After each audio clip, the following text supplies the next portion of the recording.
सबको मेरा नमस्कार। जय जगन्नाथ। उम्मीद करता हूँ आप सब लोग अच्छे ही होंगे। तो इस वीडियो में हम लोग कफन कहानी की एमसीक्यूज़ करने वाले हैं, जो काफ़ी इम्पोर्टेंट है आप लोगों के लिए, क्योंकि इस कहानी से काफ़ी कंफ्यूजिंग क्वेश्चंस आते हैं। यूँ तो ये कहानी काफ़ी आसान है, फिर भी कहीं कहीं आपको कन्फ्यूजन कर सकता है या फिर कन्फ्यूजन आ सकता है एग्ज़ाम में। तो चलते हैं, आगे बढ़ते हैं। तो आगे बढ़ते हैं।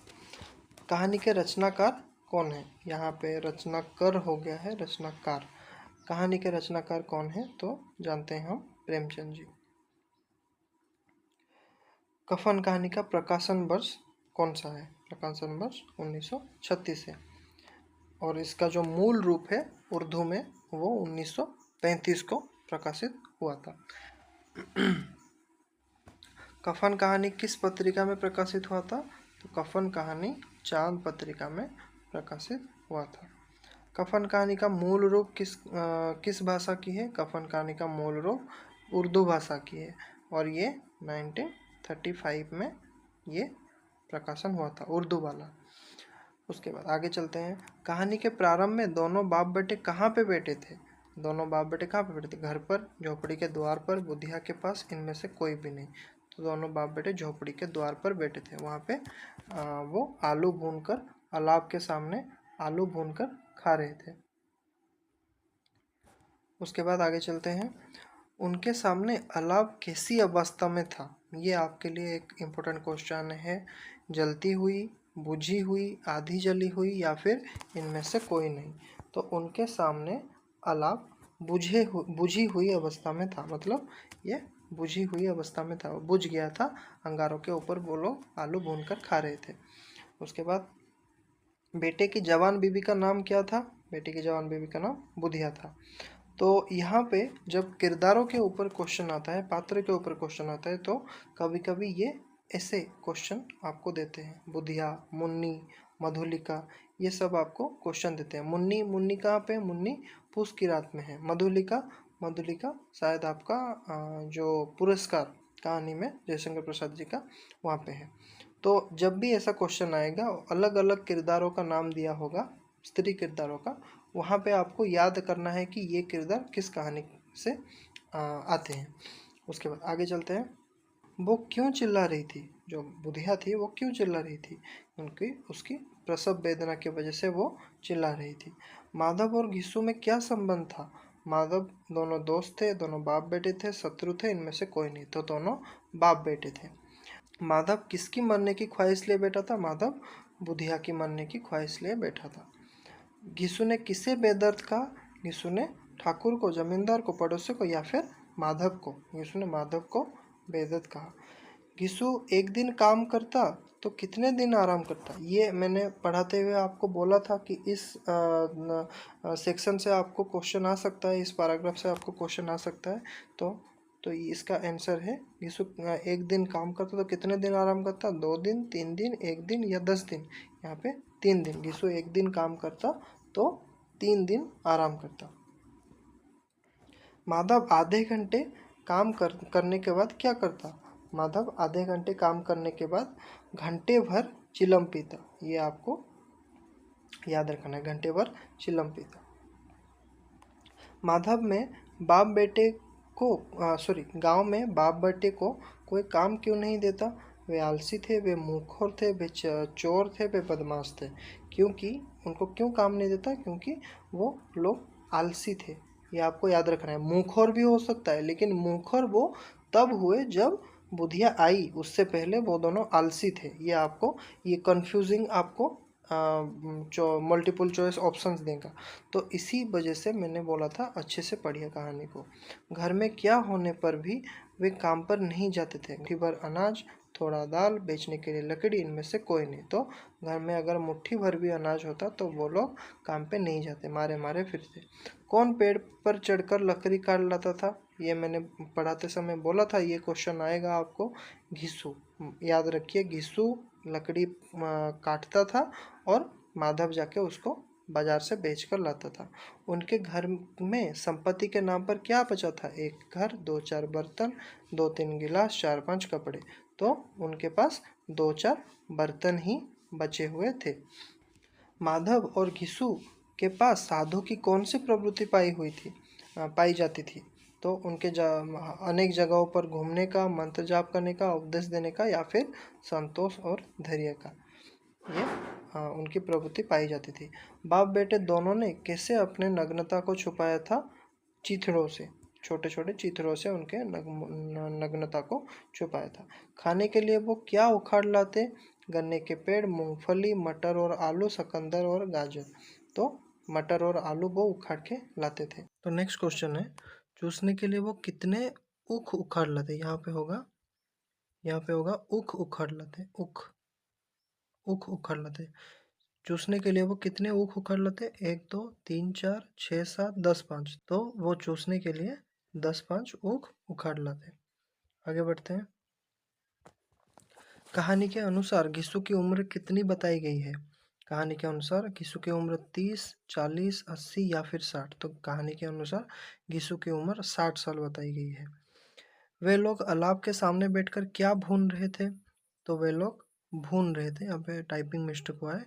अलाव के सामने बैठकर वो लोग आलू भून रहे थे, ना शकरकंद, चुकंदर, मांस, ये कुछ नहीं, आलू भून रहे थे। कहानी के अनुसार माधव का ब्याह कब हुआ था? तो ये इंपॉर्टेंट क्वेश्चन है, मैंने बताया था आपको। तो अभी अभी पिछले दिन, पिछले साल या फिर 2 साल पहले, तो माधव का ब्याह पिछले साल ही हुआ था। बुधिया के आने के पश्चात बाप बेटे और भी लालची और आराम तलब होने के साथ साथ क्या करने लगे थे? बिलाप, गुस्सा, अकड़ने, मारने पीटने। तो वो ज़्यादा अकड़ दिखाने लगे थे। बुधिया की प्रसव वेदना के दौरान दोनों बाप बेटे किसके इंतजार में थे? उसे बच्चे के जन्म होने के, मर जाने के, पड़ोसियों के आने के, पैसों के इंतजाम होने के। तो उसके मर जाने के इंतजार में बैठे थे। अपने इस स्वभाव के चलते कोई अगर मजदूरी करने बुलाता तो वो कितनी मजदूरी मांगा करते थे? कितनी मजदूरी? चौगुनी, तिगुनी या फिर दुगनी? तो दुगनी मजदूरी वो मांगा करते थे।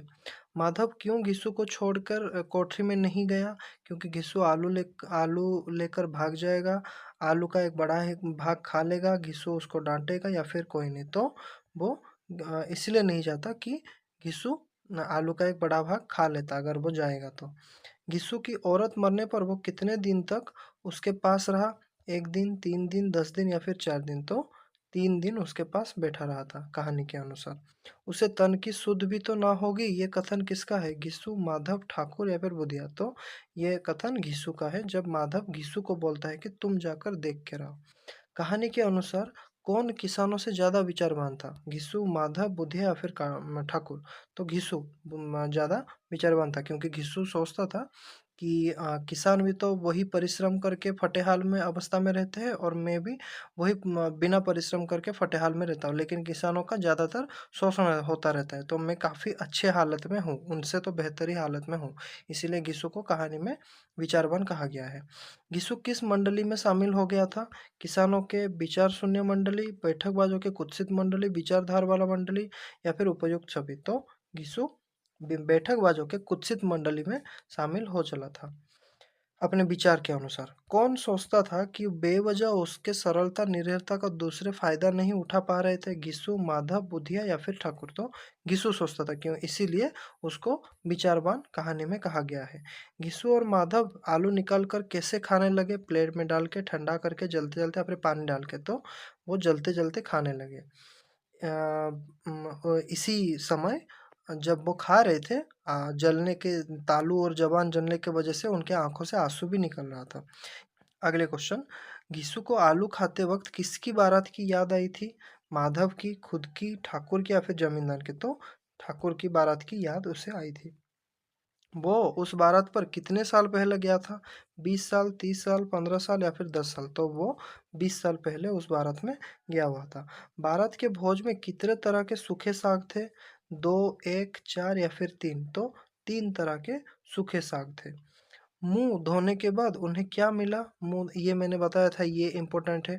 ऊपर वाला सब लोग जो भी क्वेश्चन है वो ज़्यादातर याद रखेंगे, लेकिन इसको भूल जाएँगे। तो ये उनको मुँह धोने के बाद पान इलायची, मुखबास, कचौड़ियाँ या फिर पानी मिला। तो पान इलायची उनको मिला था मुँह धोने के बाद। अगर माधव उस बारात में होता तो कितनी पूरियाँ खा लेता? ये भी मैंने बोला था इम्पोर्टेंट क्वेश्चन है। तो माधव बोलता है अगर मैं होता तो 50 पूरियाँ खा लेता। बुधिया के मरने के बाद घिस्सू और माधव सबसे पहले किसके पास पैसा मांगने गए? ठाकुर के पास, गांव वालों के पास, जमींदार के पास, इनमें से कोई नहीं। तो वो लोग जमींदार के पास पैसा मांगने गए थे और जमींदार पैसा दे के उनकी तरफ देखा भी नहीं। वो गाली गलौज करके लौटा दिया, उनको लौटा दिया। जमींदार ने उन्हें कितने रुपए की सहायता दी? 2, 4, 1 या 3? तो उन्होंने उसको 2 रुपए की सहायता दी थी। कितने घंटे के अंदर-अंदर घीसू और माधव के पास अच्छी रकम जमा हो गई? 3, 4, 5 या फिर 1? तो 1 घंटे के अंदर-अंदर गाँव वालों के मतलब दान के चलते या फिर वो लोग पैसे जो सहायता करते हैं उनके चलते 5 रुपए की एक अच्छी रकम उनके उसके पास जमा हो गई। माधव और घीसू बाजार से क्या लाने चल दिए? अनाज, लकड़ी, कफन या फिर खाना? तो ये बहुत आसान सवाल है। कफन लेने उन्होंने बाजार को चल दिए। 1 घंटे के अंदर-अंदर माधव और घिसू के पास कितने रुपए की एक अच्छी रकम जमा हो गई थी? तो ऊपर ही कहा गया है, तो ये 5 रुपए की एक अच्छी रकम उनके पास जमा हो गई थी। माधव और घिस्सू दैवी प्रेरणा से कहाँ पहुंच गए थे? दुकान पे, मधुशाला पे, स्मशान पे, ठाकुर के घर पे। तो एक मधुशाला पे वहां पे वो पहुंच गए थे पीने के लिए। किसने सबसे पहले बुधिया के बैकुंठ जाने का जिक्र किया था? माधव ने, घिस्सू ने, पड़ोसी ने या फिर ठाकुर ने? तो यहाँ पे आंसर होगा माधव ने सबसे पहले बुधिया को बैकुंठ जाने का जिक्र कहानी में किया था। घिस्सू के अनुसार उनके लाए सारे पैसे खर्च हो जाने पर भी बुधिया को कफन कैसे मिलता? ठाकुर खरीद कर देता, वो फिर से उधार मांगते, सारे लोग मिलके देते या फिर उनमें से कोई नहीं? तो घिसू बोलता है कि वही लोग इस बार दूसरी बार भी कफन लाके वही लोग देंगे, लेकिन पैसे उनके हाथ में अभी नहीं देंगे क्योंकि वो लोग इनके ऊपर विश्वास खो चुके होंगे। भरपेट खाना खाकर किसने पत्तल उठाकर भिखारी को दिया? माधव, घिसू दोनों ने या फिर भिखारी ने खुद ले लिया? तो माधव ने दिया और उसको जीवन में पहली बार दान करने का आनंद प्राप्त हुआ। ये आपको इसी तरह आपको इस सेक्शन को याद रखना है। एक क्वेश्चन को याद रखेंगे और उससे जुड़े हुए भाव को आपको याद रखना है। पत्तल भिखारी को देने के पश्चात किसने गौरव, उल्लास और आनंद का अनुभव किया? माधव, घिस्सू, ठाकुर या फिर बुधिया? तो ये ऊपर वाला क्वेश्चन का ही एक क्वेश्चन है। तो माधव ने गौरव, उल्लास और आनंद का अनुभव किया। मरते मरते हमारी जिंदगी की सबसे बड़ी लालसा पूरी कर गई, ये उक्ति किसकी है? माधव की है, घिसू की है, दुकानदार की है या फिर ठाकुर की है? तो ये उक्ति घिसू की है। याद रखिए, ये घिसू की उक्ति है। जब वो बोलता है कि किसी को सताया नहीं, किसी को दबाया नहीं, मरते मरते हमारी जिंदगी की सबसे बड़ी लालसा पूरी कर गई और अभी वो वैकुंठ नहीं जाएगी तो क्या वो बड़े लोग जाएंगे जिन्होंने सारे शोषण करके गरीबों गरीबों से माल बटोरा हुआ है? नेक्स्ट क्वेश्चन, बुधिया की मौत के बाद बुधिया की मौत को याद करके अंत में कौन चीख चीख कर रोता है? तो अंत में माधव रोता है, घिसू रोता है, दोनों रोते हैं या फिर कोई भी नहीं? तो अंत में चीख चीख कर माधव रोता है, क्योंकि उसको ये बात सताने लगता है कि उसको जाके बैकुंठ में उसको जवाब देना होगा और वो बहुत अच्छी थी, बहुत बेदर्द तरीके से मरी वो। आखिर में नाचते हुए कौन गिर पड़े या फिर पड़ा या फिर पड़े? मतलब यहाँ पे एक कन्फ्यूजन क्रिएट करने के लिए ऐसा क्वेश्चन दिया जाता है। माधव, घिस्सू दोनों या फिर कोई भी नहीं? तो दोनों यहाँ पे गिर पड़े।